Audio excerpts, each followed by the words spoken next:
The end of April is a pretty awkward time for track and field coaches at the college level because they have to prepare their teams for conference championships. But if you really want to win a national championship, you gotta figure out how to train through it. It doesn't really change that much, regardless of what division you're in, but it also makes for some pretty entertaining invitationals on that final weekend in April. It explains why LSU at their final regular season meet put down the fastest 4x1 that we've ever seen in college this year, because they lost to Auburn just a few weeks before, who was also the old collegiate leader.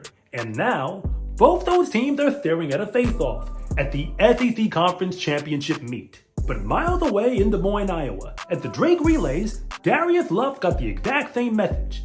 He's been one of the best hurdlers in the entire nation, representing Nebraska for a while now. But he is now the collegiate leader in the 110 hurdles, and he did it in a race where he was running into a negative headwind, which is extremely hard to do, though he's likely going to be there at the NCAA Championship Final, at the Division I level, again. But remember, Division I is not where all the fastest men are. It's where most of them are.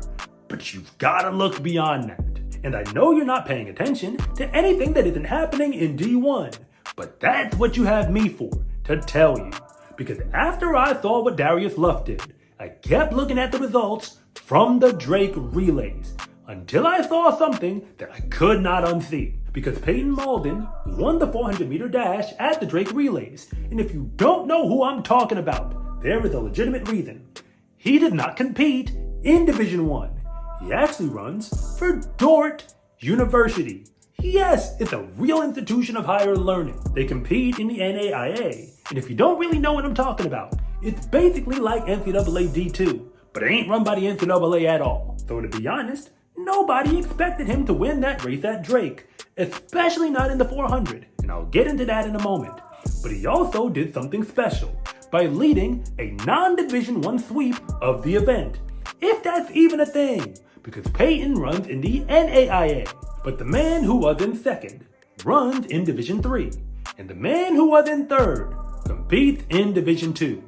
I'm not making this up. And yes, the rest of the final heat was basically D1 runners. The truth is that none of those men were ever supposed to be that fast in the 400. If they were, they likely would have been recruited to the D1 level in the first place. And now each of them has a chance to compete for a national title, even if it's not in Division I.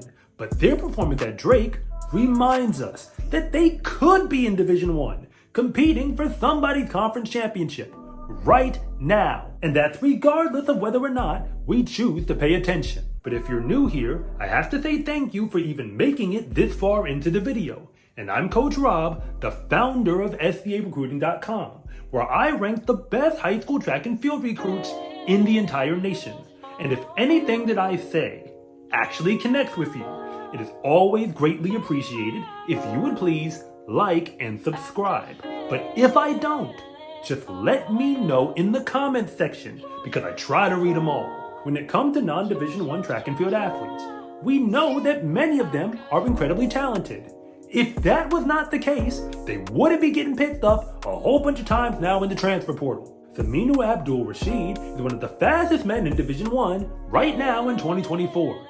He's already broken the 10 flat barrier. Granted, it was wind assisted, but he runs for USF, which is a school that you might recognize. But he used to run for Florida Memorial, which is in the NAIA. And at the moment I'm recording this video, the fastest 100-meter dash time in all of college this year is by Isaac Bazio of West Texas A&M.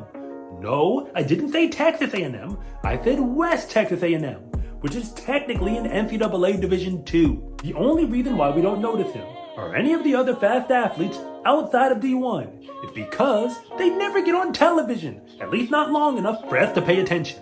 But Peyton Malden's 400-meter victory occurred at Drake, which is a meet that people actually notice on the schedule. But remember, he was never really supposed to be this fast, which is likely why he ended up at Dordt University in the first place. At the high school level, he would have rated as a high 2-star recruit on SCArecruiting.com. That was really only for his performance in the 800. And it also explains why big-time programs in D1 flat out weren't checking for him out in Iowa. But the moment he got to Dordt University, he's been dominating indoors in the 600 and outdoors in the 800. He made the national championship finals for NAIA as a freshman, and indoors this past season, he was the national champion. Of course, he can hit the transfer portal if he really wants to, but he would also have to leave the team and the coaches who believed in him back when nobody else did. But I also told you that the men right behind him were never supposed to be this fast either. Jacob Parent ended up at Bethel University in NCAA D3. He was also a 2-star recruit who has also become an individual national qualifier every year since he was a freshman. And now he is on a quest for an outdoor national title. And behind him was Ibrahim Oduwang, who competes for Minnesota State Moorhead, which is actually in Division II and not to be confused with the team in the Big Ten. By now, you should figure out the trend. He was also a 2-star level recruit, but he's worked his way up to become a Division II national qualifier. And if you still don't believe what they just accomplished is special, allow me to break down who the 4 men they just beat in the 400 at Drake actually are.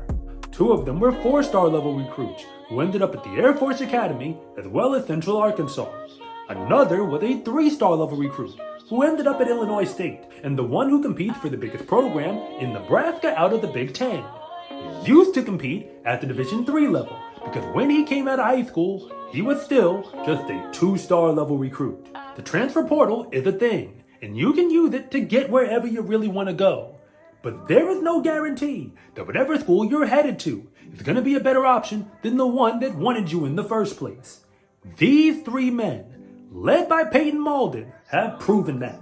All the evidence you could ever need was in the 400-meter dash at the Drake Relays, that fast men are at every single level in college. It also means that recruitment rankings really don't mean much of anything after the gun goes off, but they do make a big difference on who ends up where and why. Just remember that even if you do make it to your dream school, that the clock really doesn't care that much what uniform you're wearing or what division you compete in. SCA track and field gear is here. Fast is a lifestyle, and what you wear should reflect that. Order yours at scarecruiting.com/shop or use the link in the description below. It's a huge support to me and this channel, so I can continue to make you more content like this. And remember, it is always greatly appreciated if you would please like and subscribe.